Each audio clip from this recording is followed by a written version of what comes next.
তিনটা জিনিস একসাথে হওয়া দরকার। ৭৫ সালের বাস্তবতা বা ৬১ সালের বাস্তবতা আর এখন বাস্তবতা অনেক ভিন্ন। আপনি নিশ্চয় অবগত রয়েছেন ৩০ বছর মেয়াদী গঙ্গা পানি বন্টন চুক্তির মেয়াদ এবছর ডিসেম্বরে শেষ হচ্ছে, অর্থাৎ আমরা এক ঐতিহাসিক সন্ধিক্ষণে দাঁড়িয়ে আছি।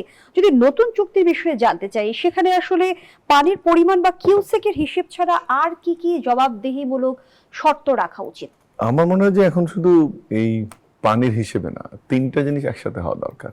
একটা হচ্ছে যে কূটনীতি, একটা হচ্ছে যে পানির কন্টিনিউয়াস পরিমাণ নির্ধারণ এবং বৈজ্ঞানিক যে স্টাডি প্রতি স্তরে কিভাবে হচ্ছে কিভাবে না হচ্ছে। কারণ ওই ৭৫ সালের বাস্তবতা বা ৬১ সালের বাস্তবতা আর এখন বাস্তবতা অনেক ভিন্ন। একটু টাচ করলেন কামাল ভাই, আসলে তো ভারতেও পানির স্বল্পতা তৈরি হয়েছে, পানির যে লেয়ার সেটা নিচে নেমে গেছে।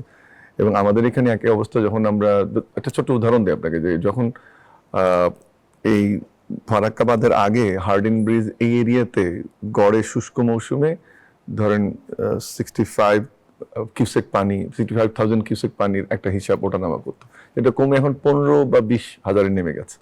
আবার যদি 96 সালে আমরা ধরি, তখন যে পরিমাণ পানি পাওয়ার সুযোগ ছিল, ধরে নিলাম যে ৭৫,000 কিউসেকের একটা হিসাব ছিল, যে 60 থেকে বা 70 থেকে 75 মধ্যে ওঠানামা করলে বাংলাদেশ কতটুকু পাবে, ভারত কতটুকু পাবে, সেই হিসাবটা ছিল।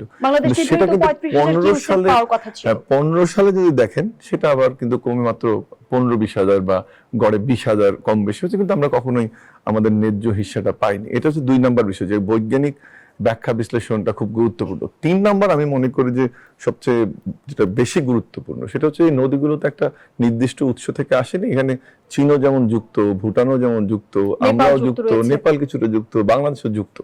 2-3টা মডেল কিন্তু আমাদের সামনে আছে। যে ইউরোপের দানিউবে কি হয়েছে, যে সবাই মিলে একটা প্যাকেজ তৈরি করা, যে ঠিক আছে কে কিভাবে পাবে, এটা একটা প্যাকেজ তৈরি করা।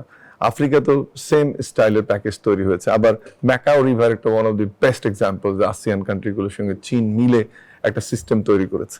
আমি মনে করি আমাদের এবারে যখন আমি এটা বিশ্বাস করতে চাই যে ডিসেম্বর সামনে, যদিও সরকার অল্প সময়ের আগে গঠিত হলো, 3 মাসের মতো, কিন্তু আমার ধারণা যে নিশ্চয়ই আমাদের সরকার এটা নিয়ে কাজ করছেন। এবং আমি কয়েকটা মিটিংও দেখলাম, যে বুয়েটের যারা এক্সপার্ট আছেন, আমাদের পানি যারা মন্ত্রী আছে, পানি সম্পদ মন্ত্রী, প্রতিমন্ত্রী এবং প্রাইম মিনিস্টার, এগুলো নিয়ে মিটিং এর ঘটনা আমি দেখলাম, বা আমরা মিডিয়াতেও এটা এসছে। তার মানে উদ্যোগটা চলছে। এবং যেটা কামাল বলেন, উনি ঠিকই বলেছেন, যে আমাদের আন্তঃব্যবস্থাপনার মানে ইন কান্ট্রি ব্যবস্থাপনার বাইরেও আমাদের এই চুক্তিটা যেন হয়, সেটা নিশ্চিত করতে হবে। তবে একটা জায়গায় আমি আশাবাদী, যে প্রশ্নটা আপনি ওনাকে করেছিলেন, সেটা হচ্ছে যে আমরা কিন্তু এক ধরনের ইন্টারনাল ম্যানেজমেন্ট দেখছি। আমাদের অনেকগুলো সেই চিত্রার কথা বলি আর কপোতাক্ষর কথা বলি, সেগুলো কিন্তু হারিয়ে গেছে।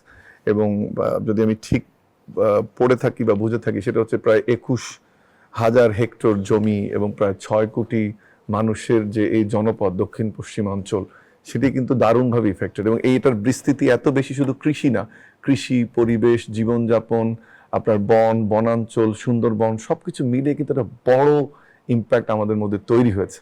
এবং সবচেয়ে বড় প্রবলেমটা যেটা, যে পানি পাওয়া না পাওয়ার বাইরের ঘটনা, যেটা যখনই দেখা যায় যে তাদের পানির প্রয়োজন হয় না, তারা এই গেটটা খুলে দিচ্ছে, আর যখন তাদের পানির প্রয়োজন হয় তখন সেটা আটকাচ্ছে। যে কারণে এই যে 16ই মে সেই মরনা ভাসানী, সেই উক্তিটা খুবই গুরুত্বপূর্ণ, যে আজকে আমি আসছি, তোরা আসবি, দরকার হলে তোদের সন্তানরা আসবে। আমি এক্স্যাক্টলি বলতে পারছি না কথাটা, এরকমই উনি বলেছেন। সেটা কিন্তু একটা 50 বছর বাস্তবতা, সেটাই বাস্তবতা দাঁড়িয়েছে। এবারে যে আসার জায়গাটা আমি দেখি, যে যতটুকু পড়লাম আমি, যে পদ্মা ব্যারেজের যে কথাটা বলা হচ্ছে, প্রায় 34,000 বা 35,000 কোটি টাকা, সেখানে কিন্তু 28টা জেলার একটা স্টাডি বা 28টা জেলার এক ধরনের সমাধান আমরা আশা করছি। সাথে সাথে যে এই নদী পুনরুদ্ধার এবং খাল খননের যে ব্যবস্থাটা আমরা দেখছি, এবং প্রাইম মিনিস্টার বিভিন্ন জায়গায় খাল খনন করছেন, অবশ্যই যেটা আমরা চাই না, যে প্রধানমন্ত্রী উদ্বোধন করে আসলেন, তারপরে খাল খননের গতি স্লোত হয়ে গেল, বা এটাকে আর উদ্যোগ নেওয়া হচ্ছে না, সেটা যেন না হয়। এবং আমি যতটুকু দেখছি, যে আমাদের পার্টিকুলারলি যারা যিনি পানি সম্পদ মন্ত্রী আছেন, পানি সম্পদ প্রতিমন্ত্রী আছেন, তারাও কিন্তু এটাতে অ্যাক্টিভ। এবং যেহেতু গভর্নমেন্টের নির্বাচন ইশতেহার একটা one of the prime objectives, সে কারণে এই জিনিসটা ভালোভাবে এগুচ্ছে। এখন যদি এই রিজার্ভার তৈরি হয় এবং সাথে যদি খালগুলো খনন করা যায়, তাহলে আমরা যেটা চাচ্ছিলাম, যে আমাদের যে বর্ষার পানি ধারণ বা আমাদের আন্তদেশীয় যে ফ্লো, সেটা যদি ঠিক রাখতে পারি, তাহলে একদিকে তো আমাদের ফারাক্কার কারণে সমস্যা তৈরি। এবং আপনি জানেন যে আমাদের বঙ্গোপসাগরের পানি প্রায় এই মিঠা পানি না থাকার কারণে 100 থেকে 150 ফিট ঢুকে যাচ্ছে আমাদের লবণাক্ত পানি, যেটা আমাদের খুবই ব্যাডলি ইফেক্ট করছে আপনি জানেন যে সাতক্ষীরা, ভবদাহ বা যশোরের বৃহত্তর অঞ্চল, বা ওদিকে আমাদের একেবারে বরগুনা থেকে শুরু করে বরিশালের একটা অংশ, এটা তো কৃষিতে ঢুকে সরাসরি পড়ছে। প্রভাব এটা পড়ছে। দিয়ে যাচ্ছিলাম আমি, তার মানে কৃষিতে প্রভাব পড়ছে, এবং কৃষিতে প্রভাব করার কারণে সেটা আলটিমেটলি অর্থনীতিতে গিয়ে ইম্প্যাক্ট করছে। সেই জন্য যে 34,000 কোটি টাকা যে আমরা ব্যয় করছি, সেটা সঠিক স্টাডি প্রয়োজন, এবং একই সাথে আমরা যে খাল খনন করছি তার একটা যোগসূত্র প্রয়োজন হবে। তখন আপনি কিন্তু খাল খননের এই যে বেনিফিট সেটা একদিকে পাবেন, অন্যদিকে আপনি যে পদ্মা ব্যারেজ আমরা করব সেটা আরো ইফেক্টিভ হবে।